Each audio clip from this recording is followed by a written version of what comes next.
Hello and welcome to my knitting podcast. My name is Andrea Gaughan and I am a knitwear designer based in Asheville, North Carolina.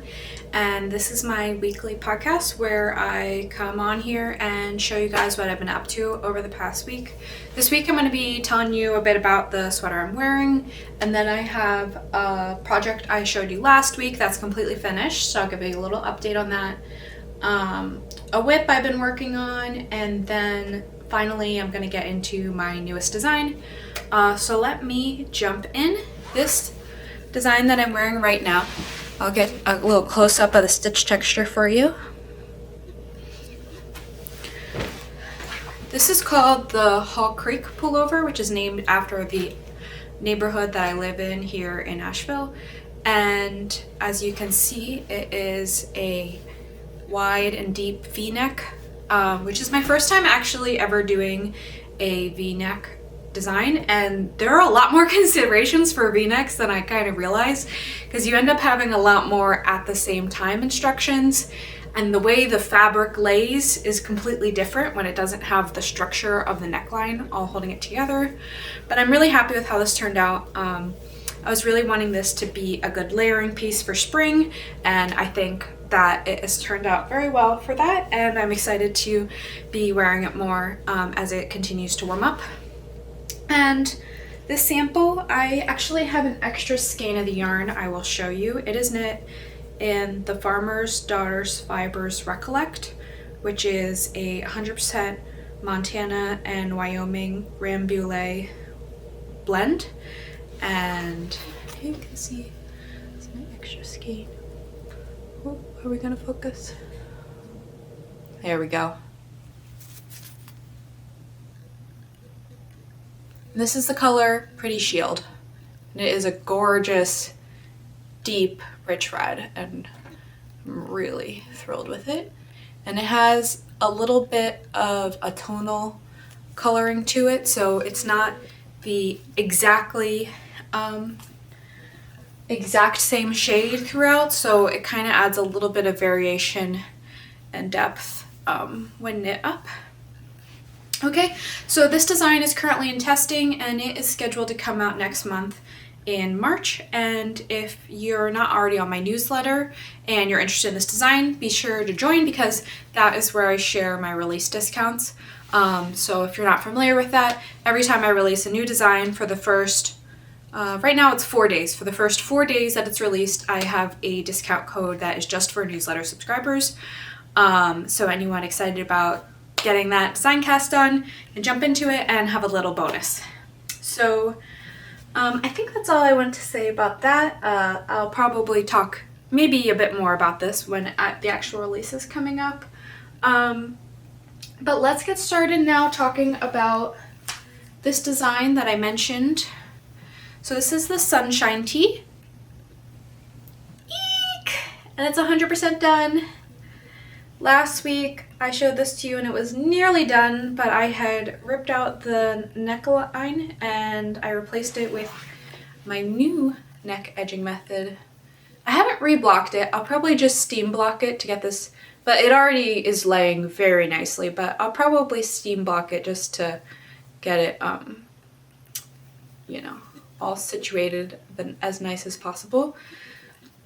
And I talked a while about this type of neck edging last week, so I won't get into it now, but I'm really, really thrilled with it, and I think I'm going to be doing another design featuring this coming up very soon, so I will be talking about it with you once again. All right. What I got here, so I have another WIP I've been working on kind of a bit here and there between designs.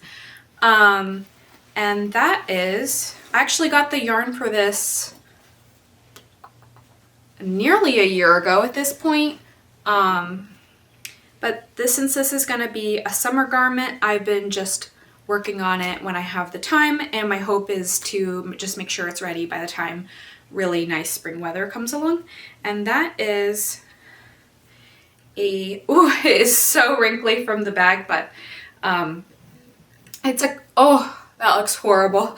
The lighting makes the wrinkles look extra dramatic. But anyway, This is a new version of Helianthus that I'm knitting in this gorgeous, gorgeous color. Anyway, that looks horrible so because of the wrinkles, but I'll show you. I have a finished version of this design that was hanging up so it's not so wrinkly. So this is what the finished version looks like. Of course, this one has stripes and I'm knitting a solid version. I knit two versions of this design, Helianthus, for the release of this pattern, which was last summer.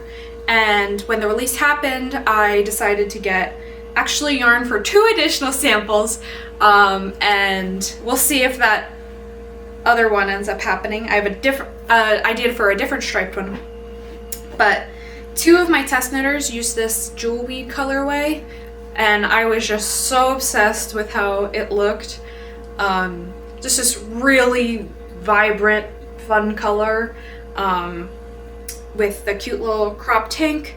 So what I have here is the front is completely done, and I'm chugging along on the back, and then all I'll have to do is the neck edging and armhole edging, and I will have a new version. So I have no idea when that will be done because, as I said, I kind of just work on it here and there when I have a gap between my current designs.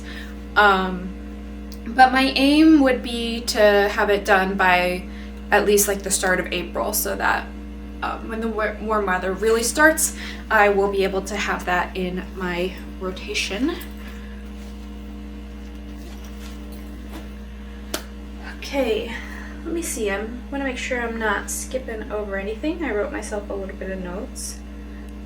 I think I'm ready to jump into my current design, which is what's been taking up most of my time during my work week over the past week, and has actually been taking up a lot of time for a while.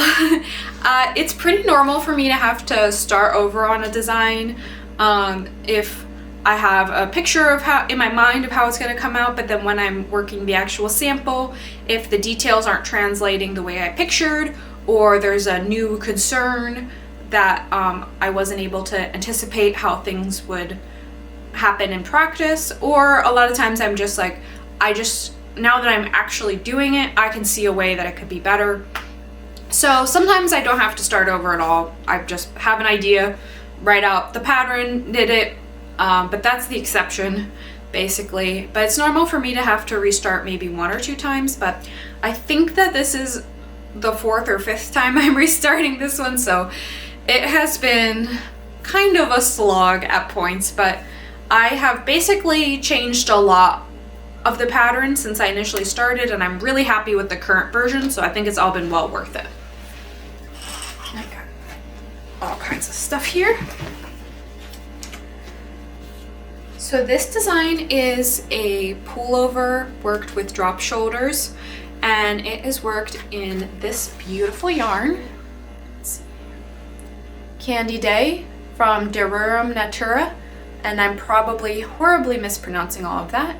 It is a French brand and a French yarn. And this color, here, let me get a shot of the color. This color is called Sirène. Again, probably horribly mispronounced. And I looked up the translation, and according to the interwebs, I found the translation is mermaid. I guess it could also be siren, but it seems like Sirène is just the French word for mermaid, which I thought was really cute and really extra matches my idea for the design. This design is, yeah, I'll get back to what I mean exactly by that, but this yarn is a sport weight combination of organic merino, let's see, it's 70% organic merino and 28% recycled cotton, and then 2% other recycled fibers. And the cotton in this gives it almost a tiny bit of tweediness or slubbiness, just a little bit of texture, not anything, there's definitely no like major thick and thin spots or anything like that, but just gives it kind of little flecks of cotton, and I really like it, and I think it's really perfect for making a warm weather sweater, which is exactly what I'm doing. So this sweater, as I said, is going to be, let's see, drop shoulder, and it's going to be knitted top down with a crew neck and really boxy shaping, and it is going to have this eyelet stitch pattern all over on the body and the sleeves, and it's going to have really wide boxy sleeves. And then I think what I'm going to do is just I-cord edging like I did for this sweater. Really minimal, to have a really minimal edging and let the stitch pattern really stand out. And my vision for this sweater is that it would be perfect for using as a cover-up type piece if you're going to the beach or lake or river, or like around here there's waterfalls that we've gone and swam at. And then a lot of times when I'm out at places like that, I do like to have like a cotton long sleeve sweatshirt or sweater, but I don't have any knitted pieces currently that would fit that role, but so I'm picturing this as being that perfect knitted piece that would be nice kind of when you come out of the water and you're maybe a little cool, or it's getting towards the end of the day and the sun's going down and you want like a little bit of warmth, but with the cotton and eyelets and boxy fit, I think it will be really appropriate for warm weather. And then I definitely, something I wanted when I was trying to think of something that would be more like a cover-up is I didn't want it to be something that only seemed appropriate as a cover-up. I want it to be a sweater that would just be totally nice and great to use as a layering piece like any day. And here in the mountains here in Asheville, I'm in the Blue Ridge Mountains, and it cools down quite a bit at night in the summer, so I would find myself wearing like a fingering weight sweater, and this is sport weight, but it's worked at a looser gauge, and I think it would be perfect for those cooler evenings if I was like sitting out on the porch in the summer.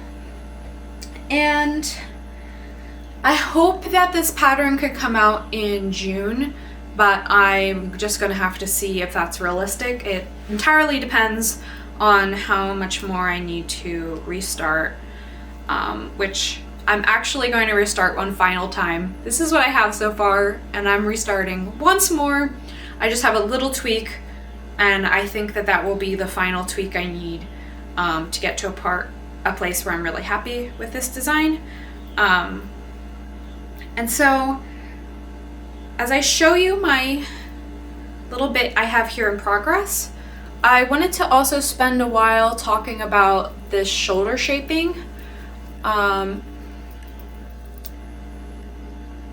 Because I'm doing a method of shaping the shoulders for this drop shoulder that is entirely different than the previous drop shoulder sweaters I've done, and I've actually now done 3 drop shoulder sweaters, and they all have shoulder shaping, and it's been done a different way every time, and I have reasons for that.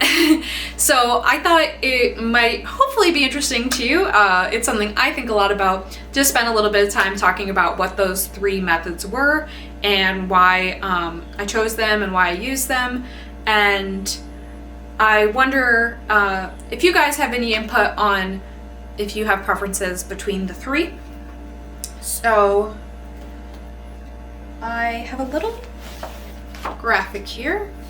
I'll try to go over quickly with you. So this is a traditional drop shoulder, and that's not what I'm doing there. There's no shoulder shaping at all. I've never actually knit a sweater like that, but I've heard that it gives such a boxy fit as to be uncomfortable and has a lot of extra fabric around the armhole and shoulder that's not necessary. So what I've been doing is a modified drop shoulder that has these curved, not curved, just slanted, sloped shoulders, and that helps the sleeve sit down at a more natural point because our real life shoulders are sloped.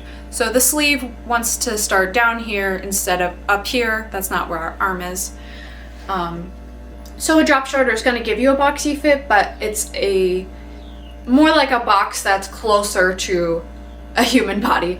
And then if you've heard about drop shoulder shaping having to do with this armhole, actually all of these designs have differing amount of armhole shaping depending on the size, but that's not what I'm talking about.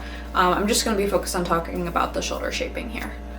Okay, so for the very first time that I did a drop shoulder design, oh yeah, and for context, all three of these are top down, so they're all different approaches for getting the same exact shaping with a top down drop shoulder, and it's just basically knitting the pieces in different orders and combinations, but every single one of them is just resulting in the same total shape.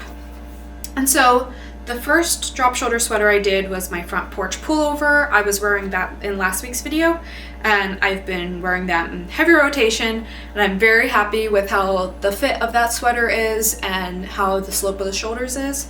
And how I created the shoulder slope there is by working both the front and the back.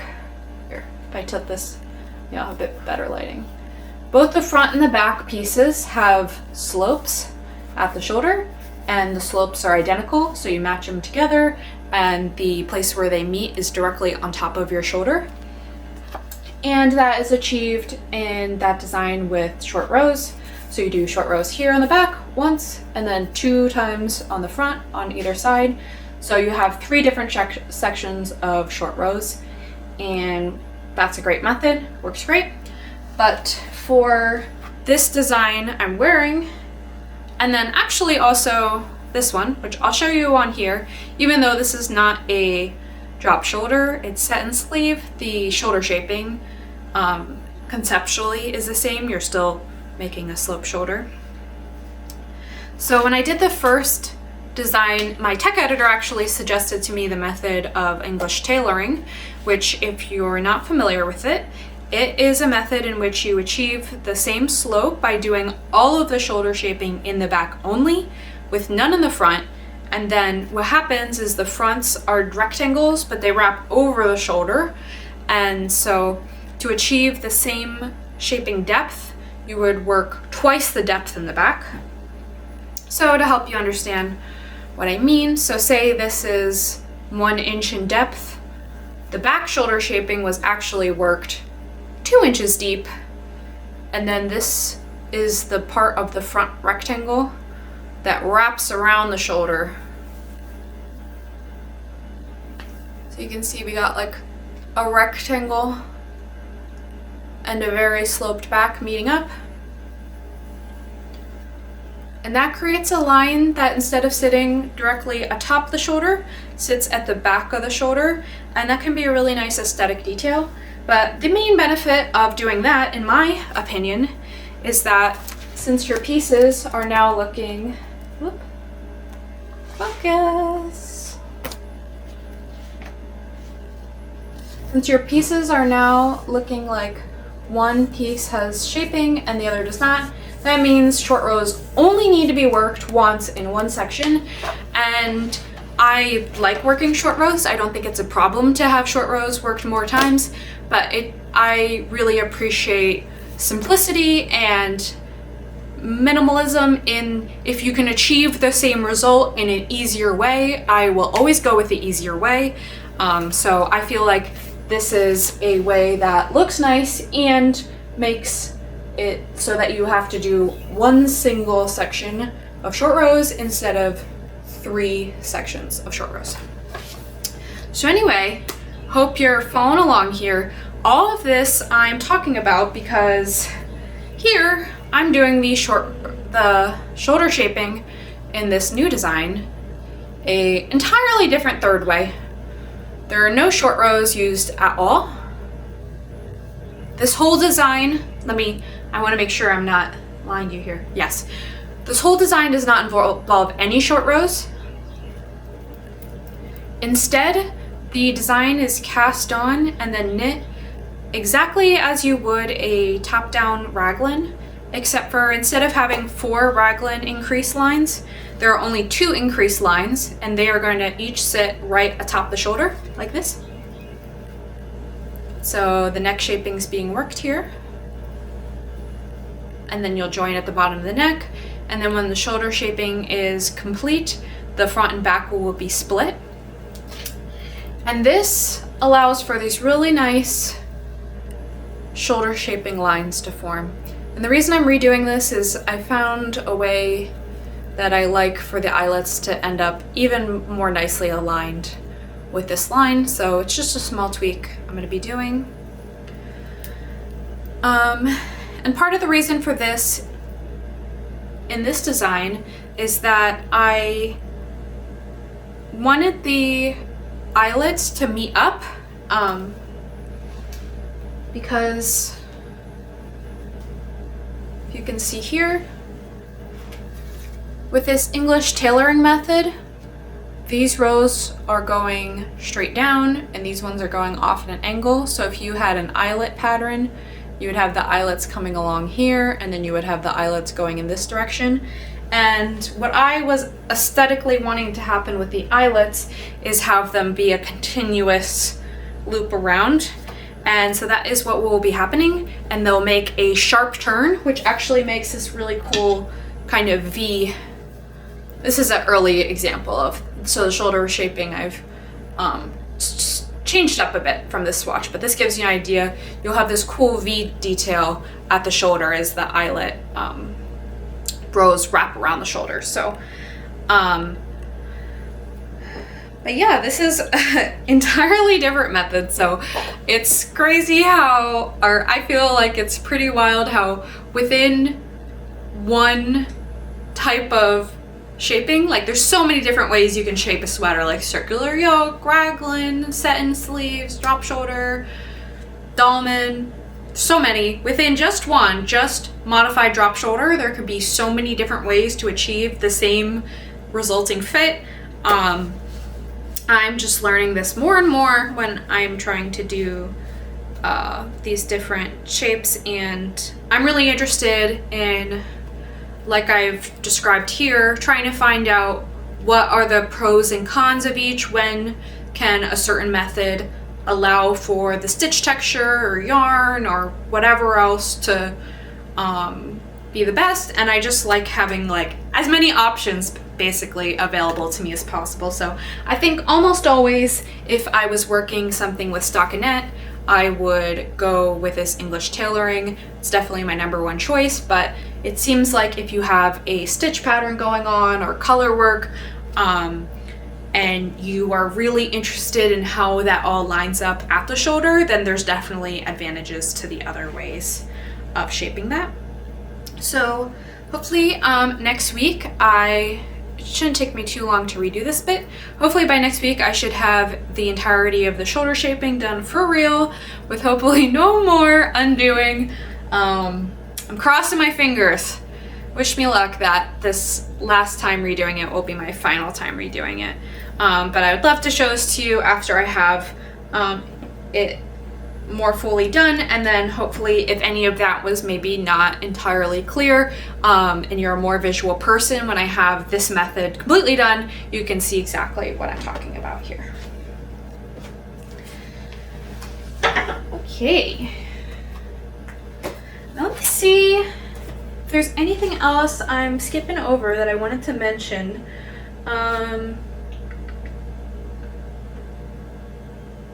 Oh yeah, I'm not sure if I ever said what I'm naming that design, so that is going to be called the Lakeside Pullover, and I named it that and had the whole idea for it being like a cover-up before I knew that the name of the colorway I chose translates to mermaid, so I felt like that was really perfect, and the yarn color I think is perfectly, like, it's green, but it's kind of this like blue-green